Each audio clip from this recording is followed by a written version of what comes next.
Book 1, Bazur's Plot, Chapter 19 and 20. Chapter 19, at second shore. I flinched. I sat up and opened my eyes. I looked around me and saw that somebody had put me into hammock to sleep. I saw Seafarer up and making breakfast. He was still staying in his boat somehow, but managed still to reach the makeshift fire right at the shore. It was clear that this place was chosen for the reason that the lake was deep enough right there by the shore and for his boat, and others' needs were met on the land could be also satisfied. I whispered to Seafarer so I would not wake up the others. I fell asleep before the plan on how we deal with the Bazur was done. Seafarer laughed. That is okay. Everyone was tired. We all needed to have a good night's sleep. This morning we will get cracking. I'm going soon need your medicine to step on the land. I nodded and asked. Nobody's mad at me. Seafarer replied. No, all is good. Have breakfast. It is how I like to cook it. It was delicious again. Others started to wake up too, and I had to wonder where all this fish was coming and food, but thought that I would ask that later. Now it was more important to eat breakfast and go to the second woods. After breakfast, I handed a fistful of green-looking mass to Seafarer and said, "This is about half of what I have, so eat this and then let's see how long this helps you to stand on the land." I did not realize to ask any details from underground elves. He nodded. Tara spoke again. We need to quickly decide what is the plan if Capritors get a swift of Bazur coming. Any suggestions? Everyone was quiet for a little while. Then Tarnok spoke. We are just now starting to rescue all creatures. It is wise to hide and avoid facing him for now. Others nodded. Tara spoke. Okay, that is clear then. Let's see. Then we either hide or make sure we all scatter to different directions and meet in agreed meeting point after 2 hours. Would that sound good? Tara spoke. Yes, that sounds good. The first meeting point can be second woods at the foot of the second cliff coming from this direction, after the purple flower forest. Everyone know it? Does everyone know it? He was not looking at me, Jack, or Seafarer. Others nodded. Tora continued. Capritors, you do the diversion and make sure you are far enough away from him. You know one of your own is in his army at least, so be careful. Tico nodded. Yes, that is problematic. We will make a more detailed plan ourselves. We will also try to have a good diversion so you have a little more time to hide. We can get a message to you anyway early when we detect him coming, since we are scouting the whole time. Tara continued. Seafarer will go home. Tora and me, we can help with the diversions as well. Morbirns, would you take care of Sarah and Jack and take them to safety or hide or whatever is the best option at the time? You are strong enough even to carry them if there's a need for it. Deepclaw nodded. Yes, we will go for the mountains and caves. We know how to go underground there, so we go that way. Divert Bazur to another direction, preferably. Tora looked around and commented. Great. Sounds like we have a plan.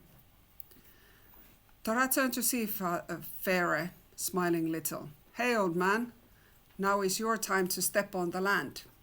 Seafarer laughed nervously from the bottom of his stomach and said, I never thought this day would come that I voluntarily step on the land. And he said a little bit more seriously, I would like to take this boat with me since we only have a little way into the forest and then we are at the river that splits first and second woods. Deepclaw and Stonehide stepped forward and said together, we will carry it. Step to the land. Seafarer looked unsure, but took a step and started walking on land. His walk was funny, kind of wavy, but at least he did not look too sick. I asked. How are you feeling? He replied. Well, I feel okay, so let's go. We don't know if there is an expiration time for this medicine, so let's go. Tara took the lead. I started to follow her and pulled Jack to follow me. I knew there was about 10-15 minutes walk only, so I made sure I kept up with Tara's speed. I saw from the corner of my eyes something flashing forward, and I tried to see what was that. Tara sensed that I was looking to the woods and said, "Oh, those are capritors. They are so fast and quiet. This is them when they do not try to hide themselves.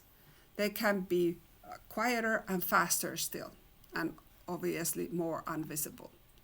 I just said, "Wow." There's nothing else really to say. It was a quick trip. We arrived at the river. The capritors were there waiting for us already. More bears set Seafarer's boat to the water and he stepped right into there like earth was on fire. Looked a little bit funny. Seafarer said, "I could take 3 creatures over to the other shore."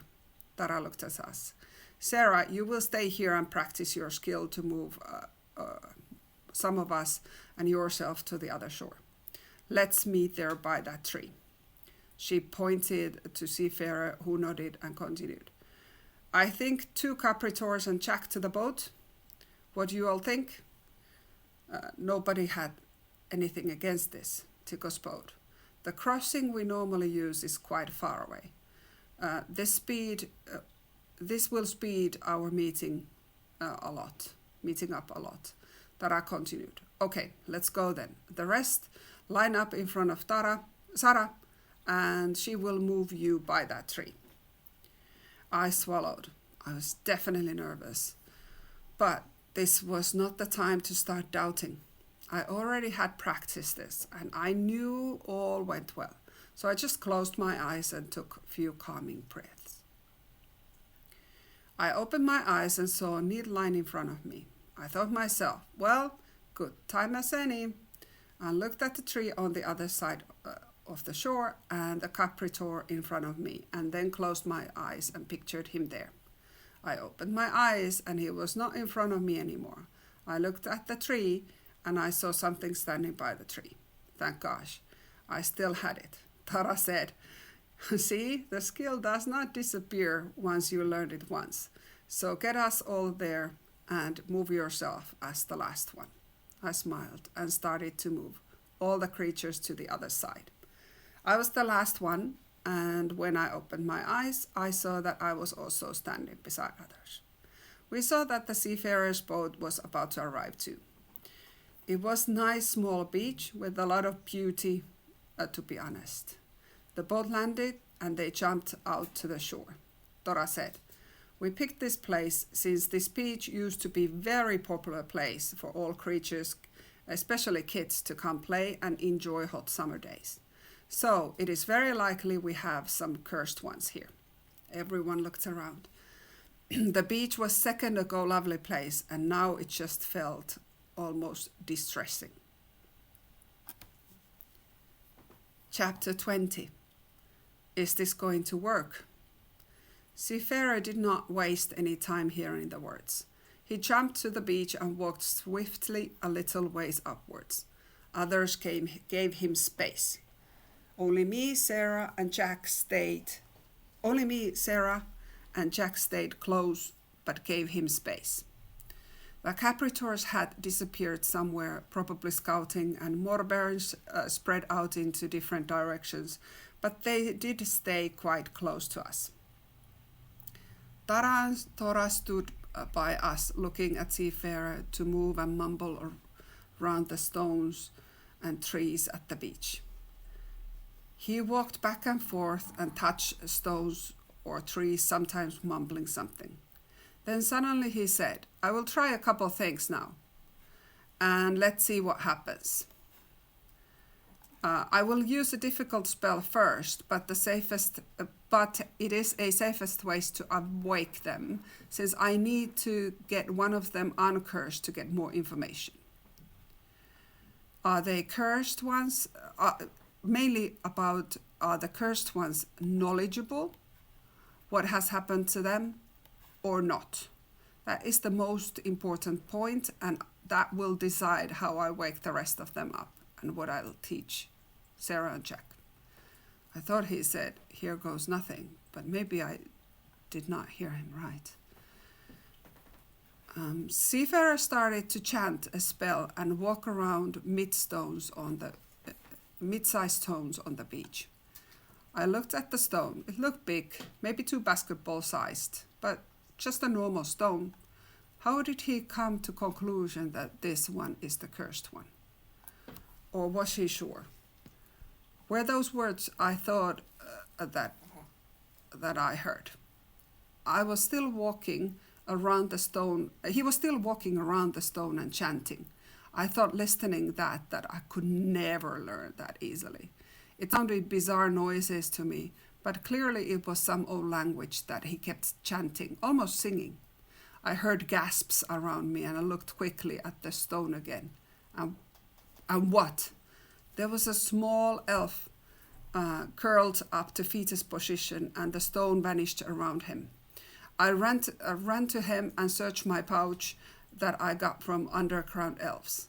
And that what came to my hand when I asked help from the pouch for the elf kid was a small green bottle.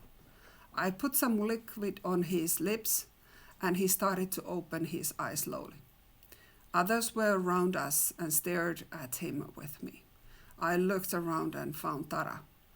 She stepped forward and took Elf Kiddo's hand and said gently, "Hi, my name is Tara. Who are you?" Elf Kiddo looked at us and tried to speak. I gave him another sip of the green stuff. He looked at me and said, "That tastes like home," I said. "Yes, I got it from underground elves." His eyes watered and tears started to drop. "My family. I did not listen, elders, and Bazur got me." He cried and Tara held him and said, "That is all now gone. It is okay. We will take you back home, or should I say new home, that is not known by Bazur. But we need your help first to help others. Can you answer a few questions for us?" Elf Kid nodded, but did not move from Tara's lap. He felt safe there. Tara asked, "What is your name?" He answered, "Velrin." Tara continued, "Okay, Seafarer, the big man here, will ask you a few questions." Seafarer spoke, but I noticed he had lowered his voice to almost purring level. "Hey, Velrin, I am a seafarer. Can you tell me what is the last thing you remember that happened to you?" Velrin looked at him. "I saw my twin Velria to change to stone, and then when I looked up, Bazur was walking towards us, and that was the last thing I remember." Seafarer asked, "Do you remember feeling anything between that moment and now?" Velrin looked at him and looked puzzled and looking into Tara's eyes. Tara nodded. Velrin closed his eyes. "I'm trying to remember." After a while he said, "No, I remember the home remedy in my lips and opening my eyes." Seafarer looked very happy. "Good, that makes things simpler." He spoke now to everyone. "That means that the cursed ones do not know they are cursed.